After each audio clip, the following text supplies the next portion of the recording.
ভাই 10টা টাকা দিবেন? সকাল থেকে কিছু খাইনি। কাজ করতে পারছ না? কাজ আপনি দিবেন?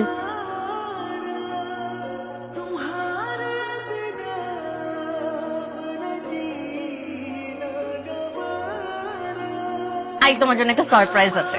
কি সারপ্রাইজ? চোখটা বন্ধ করো না। চোখ বন্ধ? আমি না বলার আগ পর্যন্ত চোখই খুলবে না। চিটিং করতেছো না তো? এবার চোখটা খুলো। টান টানা।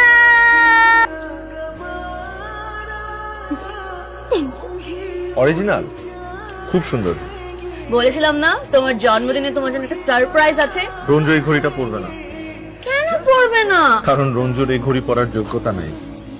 এই ঘড়িটার দাম কত পিউ? আবার তুমি নাম দাম শুরু করছো রঞ্জু। এই ঘড়িটার দাম 5 লাখ টাকা পিউ। এত দামি ঘড়ি আমি নিতে পারবো না। তুমি বারবার দামটাই দেখতেছো, তুমি আমার ভালোবাসাটা দেখতেছো না। তুমি এটা পড়বা না? আমি এটা পরবো না। তুমি এটা পড়বা না? আমি ঘড়ি পরবো না। আমার নিতেই হবে না, তোমার পড়তেই হবে না এই ঘড়ি। ধরবা না ওকে, তুমি ধরবা না। এই যে দেখো আমি পরছি, আমার ভুল হয়ে গেছে, সরি। এই যে দেখো আমি পরছি, সুন্দর লাগছে না আমাকে? আমি কথা দিচ্ছি এই ঘড়ি আমি কখনো খুলবো না। তাহলে এতক্ষণ আমার সাথে এরকম করলা কেন? Thank you for the birthday gift. Piu মনে হয় একটা ছেলেকে পছন্দ করে, তুমি কি করে জানবে? তো আবার এখন কি করা উচিত? আপনি ছেলেটার সঙ্গে কথা বলেন। তোমার সঙ্গে একটা কথা বলি। একটা কেন দেয়, তুমি হাজারটা কথা বলো। আমাকে শুধু বলো ছেলেটা কি করে। খুব ভালো একটা ছেলে ড্যাড, আমি ওকে খুব পছন্দ করি। আব্বা অসুস্থ, ওষুধ নিয়ে বাড়িতে যাইছি, একটাও টাকা নাই। আমার তো এই মাসে টিউশনের টাকা এখনো দেয় নাই। আমার কাছে 200 টাকাই আছে। অসুবিধা নাই, চলবো। ছোট বোনটার পড়ালেখা বন্ধ হয়ে গেছে টাকার জন্য, পরে কোনো বাজার সদাই নাই। তা তুই তো ভাঙ্গা পড়তেছস কেন? আমাদের সবারই তো খারাপ অবস্থা যাইতেছে। এমনি আর কতদিন চলবো বুঝতেছি না। আল্লাহ ভরসা, তুই ঘরে যা। কিসের কার্ড? তোমার চাকরি হয়ে গেছে। টানটানা। এই যে এই কার্ডটা দেখতে পাচ্ছ না, মামা তোমার জন্য একটা ইন্টারভিউ সেট করছে। ইন্টারভিউ বোর্ডে মামার এই কার্ডটা দিবার তোমার চাকরি হয়ে যাবে। আর ওরা আমার যোগ্যতা দেখবে না?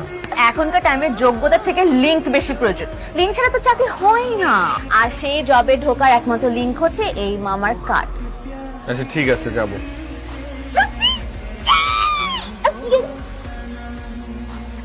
রঞ্জু, শুনছিস কিছু? গতকাল রাতে রনি সুইসাইড করতে নিছিল। কি হয়েছে?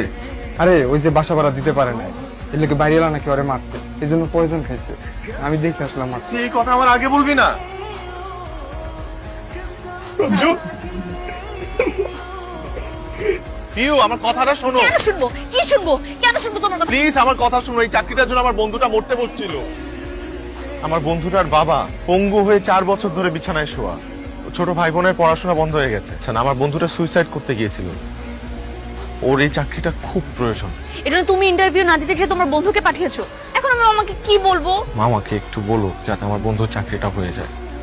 তুমি না, তোমার এই চাকরিটা হলে না আমি তোমাকে আমার বাবার সাথে দেখা করাতে পারতাম। এখন সবকিছু উল্টা পাল্টা হয়ে গেল। বুঝছিস আমি তোমাকে কতটা ভালোবাসি, কতটা কেয়ার করি। আমি নিজে গিয়ে আঙ্কেলের সাথে দেখা করবো, তাকে বুঝিয়ে বলবো। আমি কথা দিচ্ছি তোমাকে, ভালো তো আমিও তোমাকে বাসি। রঞ্জু, সবুজ দোস্ত, আমি চাকরিটা পাই গেছি দোস্ত। অথচ তোর জন্য আমি চাকরিটা পাইছি। তোর যে কি বলে আমি ধন্যবাদ দেবো দোস্ত।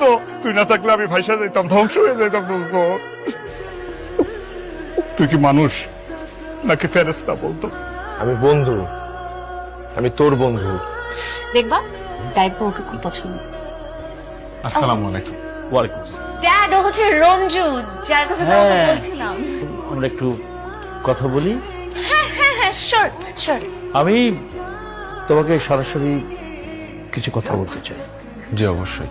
তুমি তোমার চাকরিটা তোমার বন্ধুকে দিয়ে দিয়েছো, কিন্তু কেন? কারণ ওই মুহূর্তে আমার চাইতে আমার বন্ধুর চাকরিটা বেশি প্রয়োজন ছিল। ওই চাকরির কারণে আমার বন্ধুর পরিবারটা বেঁচে গেছে। জীবনটা এভাবে চালানো কঠিন হয়ে যাবে।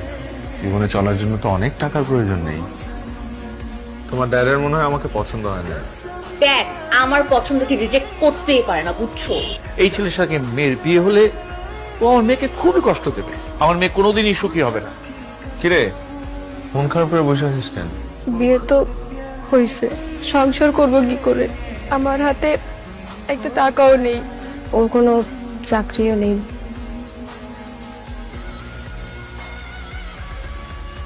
এই ঘড়িটা রাখ। এই ঘড়িটার দাম প্রায় 5 লাখ টাকার মতো।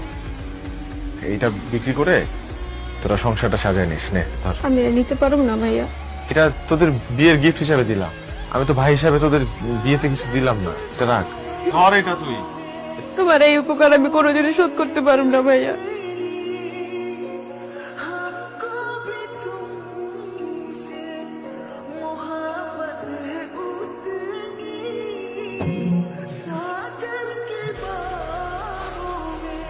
কেন শুধু তুমি এখানে? 6-7 দিন যাবো তুমি আমার ফোন ধরতেছ। হ্যাঁ ধরতেছি না, কেন ধরবো? তোমার ফোন কেন ধরতে হবে? কে তুমি? কি বলতেছিস? ঘড়ি কই? হ্যাঁ এই কই? হাতের মধ্যে ঘড়ি নেই তো। তুই আমার সাথে চিটিং করছিস কেন? তুই কি মনে করছিস আমি ইচ্ছা করে না? আমি তোর বেঁচে গেছি। আমি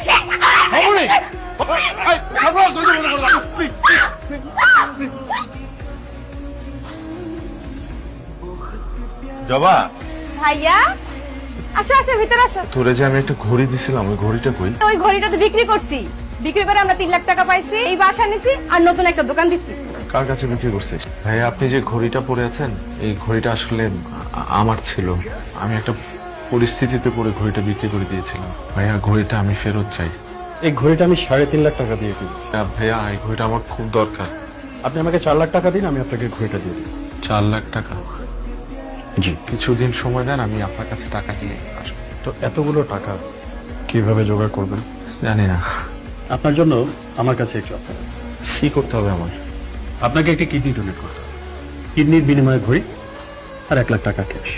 কাউকে কিছু বলার দরকার নেই, শুধু যাবেন।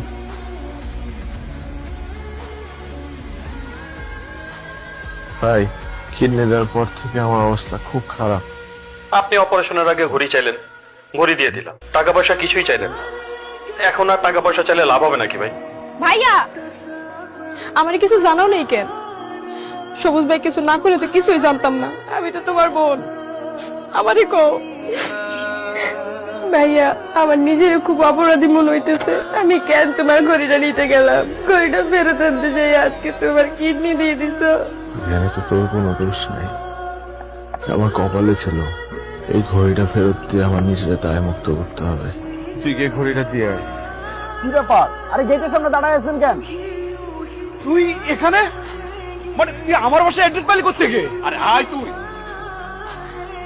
বিশ্বাস কর দোস্ত, তোকে আমি এত পরিমাণ খুঁজছি, মেসেজে কতবার গেছি। কেউ দেখো কাকে নিয়ে আসছি।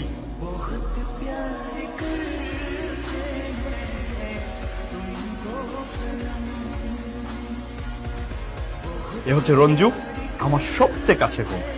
ওর জন্য তো তোমার সাথে আমার পরিচয় হয়েছে। তুই যে অফিসে আমাকে চাকরি দিছিলি, ওই অফিসে ওর মামার সাথে আমার পরিচয় হয়। ওর বাবা মারা যায়, ওর মামা আমার সাথে ওর বিয়ে ঠিক করে। আমি তো তোর বিয়েতে কিছুই দিতে পারলাম না। এই ঘড়িটা তোর বিয়ের গিফট। কি বলছিস? লাগবে না। এই ঘড়িটার পেছনে একটা গল্প আছে। তুই চুপ কর।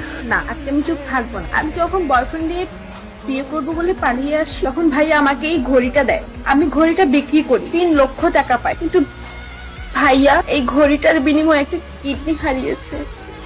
কি দোস্ত? এই ঘড়িটা ভাইয়া ওনার গার্লফ্রেন্ড দিয়েছিল। ওনার গার্লফ্রেন্ড ওনাকে ভুল বুঝে খুব অপমান করে। ঘড়িটা ফিরিয়ে আনার জন্য ভাইয়া তার একটা কিডনি বিক্রি করে দেয়। ওই মেয়েটা এত নিষ্ঠুর। ভালোবাসার মানুষ কখনো নিষ্ঠুর হতে পারে না। হয়তো আমাকে ভুল বুঝে ঠকে গেছে।